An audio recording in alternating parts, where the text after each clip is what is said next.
Hello everyone, welcome to Apti Plus Academy for Civil Services. This is a video on daily topic-wise news analysis where I'll be covering the news from two important newspapers, that is the Hindu and Indian Express.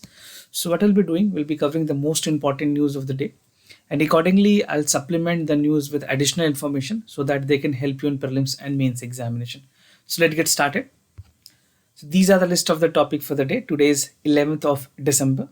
The first topic is India Nepal to restart the commercial flights. This is the good news coming amid the relationship between India and Nepal was not very good. Now the second topic is ADB have projected that India's growth, the GDP growth, they have revised their data which they've shown earlier.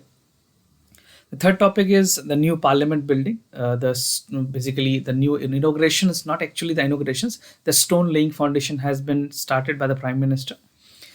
The fourth topic is India, the change in the workplace for the services sector, right? So there are some rules and regulation changing with regards to the work from home culture that could be promoted in the service sector. And the last topic is changing in the technology methodology after the COVID-19. So these are the important article and editorial reported in the day. Apart from this, I'll be also discussing MCQs question at the end of this video. तो video के अंत में मैं आपके साथ कुछ important MCQs questions बताऊंगा जो कि आप प्रैक्टिस कर सकते हैं. You can improve your conceptual clarity. Now moving ahead with the first topic, that is India Nepal to restart the commercial flight. ये आपको आज के हिंदू में मिल जाएगी. And this news is again very important considering India और नेपाल के बीच में जो recent controversy हुई थी नेपाल के नए मैप को लेकर के. So after that, there has been not very good relationship which was going on. So this is again very important for your general studies paper 2, and this would be relevant for the IR section. जो आपके international relation के section है, वहाँ पे ये काफ़ी important है. Now जो recent decision ली गई है इंडिया और नेपाल के द्वारा, they have launched the air bubble agreement, right? So this agreement would restart the commercial flight. Because ये जो कमर्शियल फ्लाइट्स थी वो ऑलमोस्ट डिस्ट्रप्शंस में चल रही है after the pandemic has started from March onwards. Now how this thing has improve, what has led that things to improve, कैसे सारी चीज़ें एक नए रास्ते पे आई है. अब रिसेंट में आपको याद होगा जो फॉरेन सेक्रेटरी हैं इंडिया के, उन्होंने विजिट किया था काठमांडू को. उन्होंने प्रपोज किया था कि there should be some clearance with regards to air bubble agreement and we can proceed further, right. So ये एग्रीमेंट हुई है इंडिया और नेपाल के बीच में. This is something which is good for the bilateral relation as well as for the economic trade. Now एक flight operate होंगी from Delhi to Kathmandu. Delhi the one flight would be operating and initially Indian Nepalese OCI और जो PIO card holders हैं nationals, they are valid with the Indian visas holder would be allowed. और tourist visa जो है that would not be allowed, अभी उसको consider नहीं किया गया. That would be starting gradually in the second phase of the flight when कोविड-19 के जो SOP है, स्टैंडर्ड ऑपरेटिंग प्रोसीजर्स हैं, जब उसमें कुछ चेंजेस गवर्नमेंट की तरफ से आएगी then only they can start the tourist flight, tourist visa as well. Now what is travel bubble और एयर बबल जो एग्रीमेंट है वो क्या है, because it is important. It can be asked in the prelims examination because this has been news many a time. तो travel bubble की अगर बात करें, so this is reconnecting country with जहाँ पे जिस कंट्री के साथ गुड रिलेशनशिप है, कोविड-19 को जिसने कंटेन करने में बहुत हद तक पेंडेमिकली डोमेस्टिकली बहुत अच्छे से हैंडल किया है, for that country negotiation is being established so that the flight connectivity could start. और ये जो बबल है that would allow the member और the group to restart the trade and this would help to reopen the tourism also. But tourism जो start होगी that would happen gradually. ऐसा नहीं है कि एक साथ आप ट्रेड भी स्टार्ट कर सकते हो, टूरिज्म भी स्टार्ट कर सकते हो. That has to be followed up gradually once the thing has improved. अब एक रिपोर्ट है जिनके मुताबिक अगर देखा जाए तो जो पोटेंशियल ट्रैवलर बबल्स हैं, इट्स बेटर परफॉर्मिंग कंट्रीज जहाँ पे world would account for around 35% of the global gross domestic product, right. So this trade agreement और जो बबल एग्रीमेंट है, एयर बबल एग्रीमेंट या फिर ट्रैवल बबल आप बोल सकते हैं, दिस इज ओवरऑल जो इसकी पोटेंशियल है ऑलमोस्ट 35% ऑफ ग्लोबल GDP की कॉन्ट्रीब्यूशन पे आ सकती है. And travel bubbles favour the small countries because they are the key likely to benefit after the trade again with a large partner. So होगा क्या कि जब एक smaller country, suppose they are connecting with other countries, so this give an opportunity after COVID also they could have a possible opportunity that they can negotiate with the travel bubble agreements, right? So this has a huge potential that would benefit smaller country in cooperation with the larger countries or the larger economies. Now, coming to the usual medicine protocol, this was already been established with other countries as well. तो air bubble agreements की अगर बात करें तो usual medical protocols जो होते हैं वो मैंडेटरी होती है. That include PCR test within 72 hour उनके रिपोर्ट होते हैं ट्रैवल टाइम पे. और नेपाल ने भी इसको सस्पेंड किया हुआ. जितने भी फॉरेन टूरिस्ट हैं they have been suspended including the national and abroad in the midnight from March 20 to 2020, right? So yes, time say they have started. They have finally cancelled all the flight, and now gradually air bubble agreement के साथ अभी commercial flight start हो रही है. Soon they would be also starting with the tourist visa, right? Coming to the other news that ADB projections for India's GDP, जो Asian Development bank है, उन्होंने कुछ प्रोजेक्शंस दी हैं कि किस तरह से इंडिया की जो जीडीपी है वो ग्रोथ करेगी. सो this is important for your general studies paper 3. If you want I can have a specific topic for you. अगर आप चाहते हो कि मैं GS3 के एक स्पेसिफिक टॉपिक आपको बताऊं तो प्लीज़ आप कमेंट सेक्शन में ज़रूर बताएं कि सर आप हमें स्पेसिफिक टॉपिक भी बताएं, so that I will be mentioning some specific topic here, right? I am more or less generalising that this covers under general 3. If you want, I can cover the entire subtopic as well, right? So make sure आप हमें बताएं ज़रूर कि what you want. So this can be important for the general studies paper 3 and equally important for the prelims examination. Now Asian Development bank जो है उन्होंने recently अपने forecast को अपग्रेड किया है for the Indian economy, and now the bank project की 8% की जो कॉन्ट्रैक्शन है वो स्टैब्लिश की जा सकती है या वो विटनेस की जा सकती है for 2021 as compared to the previous estimation जो 9% के आसपास बैंक ने रखा था. Now they are saying also कि there would be faster expected recovery for the Indian economy. I'll show you a data where every enterprises has make, every organization has established their projections. We'll see on the later part of this video. Now post COVID recovery की अगर बात करें तो जो observing देखी गई है economy की normalization की तरफ आगे बढ़ रही है. This is what being supplemented by the Asian Development Outlook. And second quarter it is being expected to improve far better. It's now at 7.5%. Now economy contraction by 23.9%. This was what actually has happened in the first quarter when economy forecast was there. तो सारे sector में खास करके manufacturing में बहुत ज़्यादा loss देखी गई थी, almost 51%, right? So this was about the quarters. और ग्रोथ की अगर बात की जाए तो growth will return to 7.2% in the South Asia. This is what the Asian Development Bank, this is ADB, right? ADB has to say. Now in the same regard RBI has also tuning the same. RBI के जो governor है शक्तिकांत दास, उन्होंने कहा है कि this is the recapitulating faster. Anticipation ये है कि जो growth है that would tune up more positively. This will be more positive. और second half in current financial year thing is going to improve more better, right? So the projection is like that कि जो ADB है या फिर जो RBI है उनके projections बहुत हद तक सही है, and it is being seen also. आपने क्वार्टर्स में देखा हुआ, अभी क्वार्टर 3 में ये एक्सपेक्टेड है कि और चीज़ें बहुत हद तक इम्प्रूव होंगी. Now this is what the growth forecast for their financial year 2021 जिसकी मैं आपसे बात कर रहा था. वर्ल्ड बैंक की प्रोजेक्शन आप देखेंगे 1.2 to 2.8%. ADB, this is 4%. Fitch, this is an international rating agency which have predicted for 2%. Moody's is 5.3%, OECD 5.1%, SBI ने 2.6 की प्रोजेक्शन की थी, क्रिजल 3.5 और ICRA ने 4.7 के आसपास की प्रेडिक्शन की है. So this are all the prediction, but to make you know correct on this part, सारे लोगों ने अपने प्रोजेक्शंस में कुछ हद तक बदलाव किए हैं, because these are the data. Previously ये डेटा रिलीज की गई थी, अब जितनी भी फोरकास्ट आ रही हैं अपडेटेड में, उन्होंने इकोनॉमी प्रोग्रेस को और जल्दी बताया, and they feel that this could be achieved very soon in the coming quarter as well. Now coming to the other news, that is new parliament building has again the stone laying foundation has started for this. So what is there, because it is very important कि आप इस चीज़ को समझें, because the new parliament building में जो खास करके ये इन्फोग्राफिक आज के पेपर में जो दी हुई है that would be relevant. मैं आपको बताऊंगा कौन कौन से एग्जाम्स में relevant हो सकते हैं. So this would be important for your general studies paper 2. Questions might be ask, may not be ask, but ये इंपॉर्टेंट है कि कुछ चीज़ें अगर ऐसे न्यूज़ में है तो you should know it.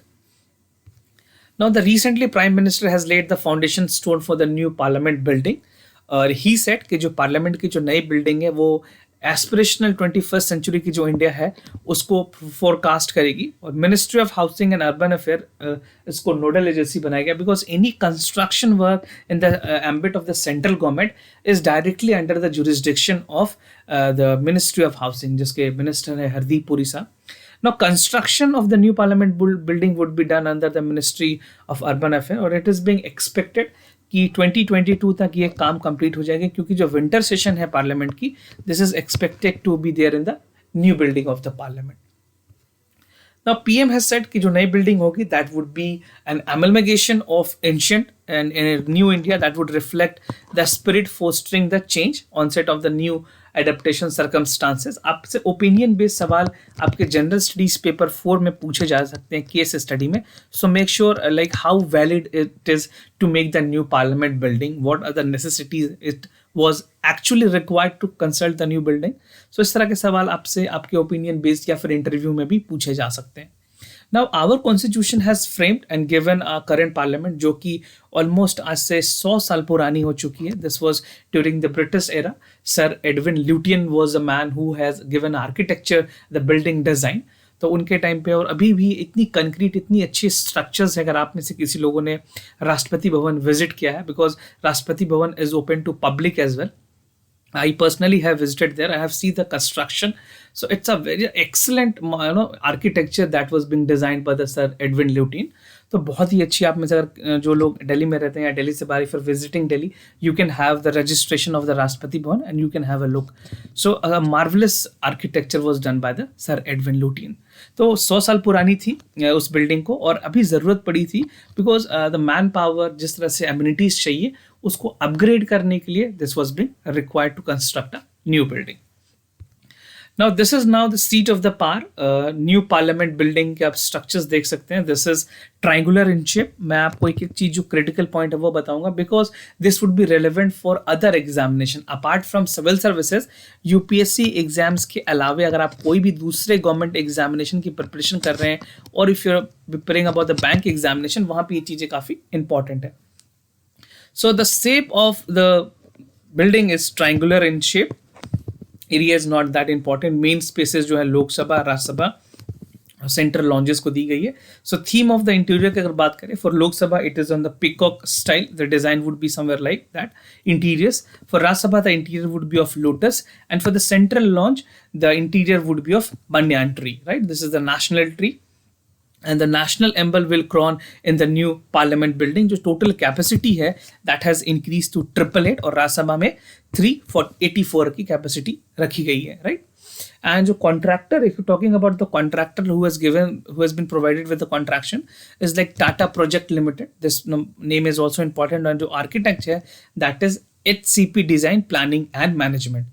and as I've told you that this building would be built up by October 2022। But यहाँ पे कैच है कि सुप्रीम कोर्ट में ये मामला भी लंबित है। Supreme Court would have given its assent, then only the construction would start. अभी सुप्रीम कोर्ट ने सिर्फ स्टोन लेइंग के लिए परमिशन दिया है, और किसी भी तरह की कोई भी कंस्ट्रक्शन एक्टिविटीज के लिए सुप्रीम कोर्ट ने अभी अलाउ नहीं किया है। Once the Supreme Court give its approval, then only the work would start। If not, then it is not possible that this is going to be continued by 2022। But I personally feel कि Supreme Court इसको approval देगा, and the construction will start gradually। Somewhere they can chase this target of 2022। Now coming to the other news, that change in the workplace for the service sector. This is reported in the Indian Express and very much relevant for your general studies paper 2 and equally relevant for the general studies paper 3। So COVID-19 pandemic के बाद बहुत सारी problems हुई है with regards to the working style. Actual जो work place है उसके बारे में भी बहुत सारी स्ट्रक्चरल चेंज हुई है। तो सेंट्रल गवर्नमेंट भी एक प्लान कर रही है कि किस तरह से सर्विसेज सेक्टर में लोगों के वर्क प्लेस को चेंज किया जा सकता है, उनको एक फ्लेक्सिबिलिटी दी जा सकती है, so they can start work from home. इसको एक तरह से एक स्टैब्लिशमेंट करने की बात की जा रही है कि work from home can continue for a longer duration of time. ऐसा नहीं है, पोस्ट कोविड भी ये चीज़ों को कंटिन्यू कर सकते हैं। According to the labour ministry, it has proposed that model standing orders जो होते हैं, एक स्टैंडर्ड प्रोसीजर्स जो हैं कंडक्टिंग द वर्क और एम्प्लॉय एस्टैब्लिशमेंट में, वो सर्विस सेक्टर में कंटिन्यू कर सकते हैं। और work from home is something which can have a legitimate backing, right?